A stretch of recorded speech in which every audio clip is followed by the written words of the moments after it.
ini,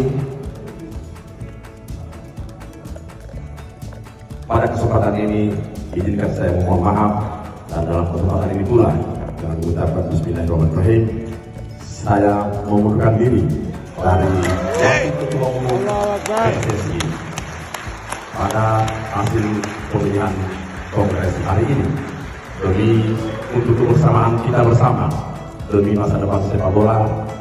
Niat baik saya ini mohon untuk diizinkan oleh Komite Pemilihan, dan hari ini dengan teguh hati saya mengundurkan diri dari Wakil Ketua Umum terpilih pada Kongres hari ini. Terima kasih. Billahi taufiq wal hidayah. Assalamualaikum warahmatullahi wabarakatuh.